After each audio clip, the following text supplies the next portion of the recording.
It is a scientific fact that the three most difficult words to convey in the English language are I was wrong. Especially when you capitalize that I and that I is referring to oneself. I remember in middle school, we had a teacher named Mr. Dollar, good guy. Mr. Dollar did things a bit differently than the rest of the curriculum. He was a free-thinking guy. Before first period would begin, we had a 10-minute interval where people who did the homework would turn in the homework on his desk in one pile next to his computer. The people who didn't do the homework would get a piece of paper about the size of a note card, and they would have to write why they didn't do their homework. It was an excuse note. Being somebody who never did my work, I still don't know how the hell I passed that class. I never did the homework. I never studied. It all sort of just ran together. It's blurry now, all of the different excuses that I concocted. One particular occasion that stands out is when I simply wrote something to the extent of no excuse, in all caps, exclamation mark. I was dumb, I was lazy, I didn't do my homework. And if I were to have that homework again, I still wouldn't do it, something to that extent. Most of the time I would just write something on there like I forgot, or I was sick, or I fell asleep, something that was very frivolous, and then I would put it on the desk. That way I could put my head down for nap time. On that particular day, everything was going normally. Turned in the excuse, put my head down on the desk, started to doze off. It was first period. Stayed up all night playing Xbox the night before. When all of a sudden, I felt Mr. Dollar's hand on my back. He pat me on the back. He said, "Gibson, wake up." I looked up at him, half asleep. He looked at the class and then proceeded to say, "Class, this is Gibson's excuse note. I have no excuse." He read it. I don't know verbatim what I said. And then he said, "I'll tell you what." And I was thinking to myself, oh no, he's going to call my parents. My dad's going to beat my ass, blah, blah, blah. He stated, "I'll tell you what, just this one time, since you were honest, since you were forthright, since you didn't try to lie like everybody else, you didn't make up an excuse that you were sick, you didn't make up an excuse that your dog ate it, that you fell asleep, I'm going to give you a 70. It's a D, but a 70 is a lot better than a 0.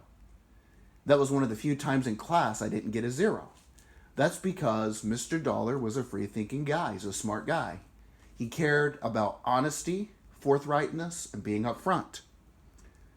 In relationships, it's the same way. Whether it is a romantic relationship, a friendship, a business relationship, family, if you admit those three words, I was wrong, because you're going to be wrong. Nobody is infallible. Besides me, but everybody else is not infallible. When somebody points out that you were wrong, I've had certain times where somebody who I was really close to said something like, "You know what, that party when you said this, it really hurt my feelings," instead of trying to justify it and saying, "I didn't mean anything by it. Why are you so sensitive?" I would take their feelings into consideration because I cared about them. I would say something to the extent of, "I'm sorry you feel that way. I was wrong to say that. I didn't mean to be an a-hole at the time, but I apologize, and I won't say it again if it makes you feel bad. You admit I was wrong." And then you can sort of tell them that you respect their opinions and so on and so forth. And then you move on as adults. In relationships, in the workplace, that is considered commendable, admirable, and the right thing to do. In other fields, for instance, the telephone was invented by Alexander Graham Bell. One of the problems with the early telephones is that when you tried to speak into the telephone, it would be very fuzzy. You would hear a lot of static. Edison created a piece in Edison Labs that improved the microphone on the phone, the early phones. As a result of that, he created a patent to profit off of his inventions. Alexander Graham Bell respected that new innovation because it improved the quality of his product. Another thing, in the 1990s, up until 1991, I think it was believed that when you reach the age of 25, you don't grow any new brain cells. They all die off. However, new scientific advancements have found something called neurogenesis, which means that you can grow new brain cells by dieting, reading, exercising, create new neurological pathways. More or less, these scientists admitted I was wrong. If a scientist who is super intelligent, more intelligent than I'll ever hope to be, admits they are wrong and society accepts that, then why can't I as an individual admit I was wrong? The one particular area where it is not considered admirable is when it pertains to your opinions. People always wonder why people on the left like Joe Rogan, like Bill Maher, Russell Brand, and then people on the quote-unquote right, like the man who got banned. His name starts with an A and rhymes with Alex Jones. I think you guys know who that is. Tim Pool and others, they seem to agree on a lot of issues. Alan Dershowitz, who's a liberal, agrees a lot with people on Fox News who are considered on the right. Why is that, though? That's because there are two camps of people now. Not necessarily left or right, although people have their leanings. You have one side of the spectrum, left and right, people that watch Fox, people that watch the mainstream media, who regurgitate what they see on the media. They're moist robots. What they see on television then creates their worldview and how they view society as a whole. Even though there's no evidence for certain things that they believe, they still believe it because the news told them to. There have been countless occasions where I heard people talking at my place of employment about certain events transpiring. A couple times I would ask them, where did you find that at? And then they would say, I saw it on the news. It's just on the news. I saw it. Therefore, it is real. These people are left, right, all sides of the political spectrum. And then you have people like Bill Maher, who's on the left, more or less, who has his own opinion. It doesn't mean I agree with everything he says, but he still believes in freedom of speech. He still believes in common sense in some cases, even though we don't agree on everything. And then people think, oh, they're the bad people. They all agree. They're all far right. No, it's just that Alex Jones and Tim Pool and Joe Rogan is a perfect example. We just have our own opinions. We just read. We just form our own opinions. Back to what I was previously talking about before I had a mini rant. This is unscripted in one take. Just like admitting I was wrong, and the capital I referring to oneself, when it comes to certain ideas that you believe and then you change your opinion, society doesn't like that. That's because most people's opinions are associated with their egos. They would rather be right in their own mind than factually accurate and correct.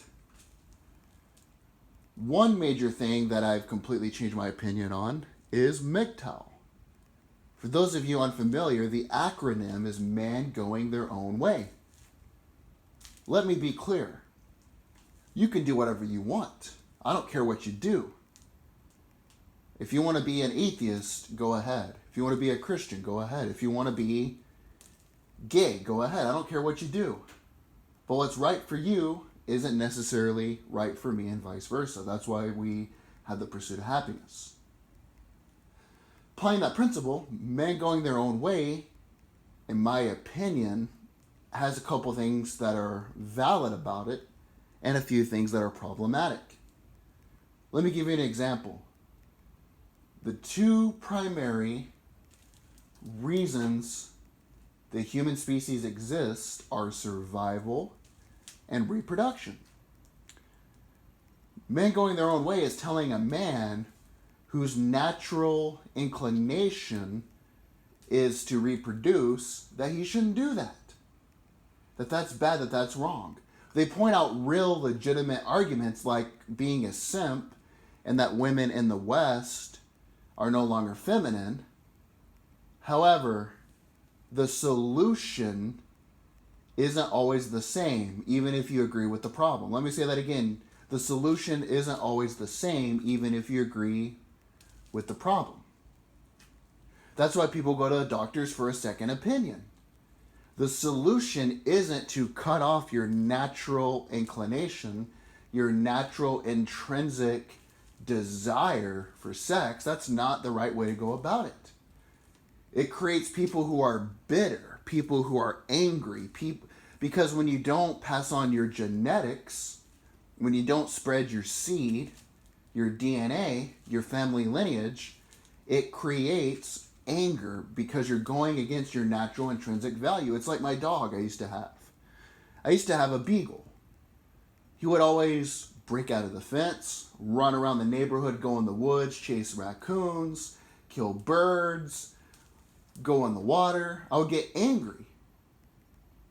I never thought to myself until years down the road when unfortunately he passed away, God rest his soul, I had him fenced in the suburbs. He was going against his own natural inclination. I can't get mad at him for doing what's natural. Same thing with women. I agree women in the West are less feminine. Women in the West have their problems. Even women who consider themselves on the right, they still don't care about dating. They still care about resources, and they don't really care about having a family, even though they say they do, you know. Look at Tomi Lahren. Look at these conserva-hot women. They don't have families in many cases. But you can't get mad at them because they're doing what's in their interest. Historically speaking, women care more about resources. Men care more about looks. When women have as much resources as men in a society, whether it is ancient Rome, whether it is the Arabic Empire, whether it's Mother Russia, whether it is the modern continental United States, birth rates decline because women, when they see that they're taken care of, they no longer care about finding a man. And then you no longer spread your lineage. Then you get angry. Then you post videos about how bad women are. That's, again, I'm admitting that's a problem, but that's not the solution. What is the solution? The solution is to do, and this is very, very interesting, whatever you want. You know, you have guys all the time who are fake alpha males. You know, a true alpha male is somebody that minds their business. They're nice to you by default. They do whatever they want to do. But if you get on their property, they get you the hell off. If you attack their kids, they kill you. But if you see them out in the town, you know, they're nice, they're polite, they mind their business. That's a true alpha male. A lot of these guys who are quote unquote alpha males walk around with their chest out and they look for dominance in stupid situations. I remember I was at the mall one time After work, I was tired. I was working a long shift. I wanted to get something at the mall, get something to eat before I went to the house at the food court. I was at the food court, and some dude, when I was trying to walk past him, I looked him in the eye. I said, "Excuse me, buddy," and he kept staring at me. He said, "Watch where you're going." I said, "I did watch where I was going. That's why I apologized, because I went in the wrong direction." And he kind of looked at me, and he kept staring at me. I said, "Is something wrong, man?" I said, "Am I that damn sexy?" And his face totally turned red, and the girl he was with started to laugh. That's because he was looking for conflict. A true alpha male doesn't go looking for conflict. But if somebody were to try to rob me or come after my family, I would put my foot up their ass, my size 15 shoe up their ass. That's a true alpha. You have a lot of betas disguised as alphas who are looking for conflict. That's another area I've changed my opinion on. But you have a lot of these guys who are fake alphas. They see people with beautiful families. They call these guys beta cucks when they would give their right nutsack just to have that. You know, family is the core of a strong society. You look at people who are raised by single mothers, and that's simply because you don't have a lot of single fathers, so there's not really a lot of conclusive data to figure if that's true or not. You look at single mothers, the sons are more likely to go to prison, not graduate high school, not get a college diploma. Two-parent households statistically are wealthier, better educated. I'm talking about the offspring from the two-parent household when the parents stay together. They're more likely to graduate, get a degree, get a college diploma, and be a productive member of society. But these fake, if you're a legitimate man going their own way who just minds their own business, I have no problem with that. You can do whatever you want. But when you go around and you try to act like you're an alpha, you're a tough guy, like that little beta bitch at the food court, and then you melt away like Frosty the Snowman in the train car when a real man stands in front of you. When you see a guy who has children, instead of just thinking to yourself, you know, those are beautiful children, you're angry. Instead of admitting that you would like to have that, to give your right nut to have that, you then say something to the extent of, "That guy's a beta bitch. He's a beta male. I mean, he works to pay for this woman." And then you go home, you know, playing with your Peter, wishing you could get that. Again, I'm just admitting that I've done the same thing. I thought I was a tough guy. I was somebody that thought I was an alpha. You ready for me to say those words? Capital I was wrong. And the I am using is referring to oneself. Now, with logic, reason, evidence, looking into the survival of species, I've changed my opinion.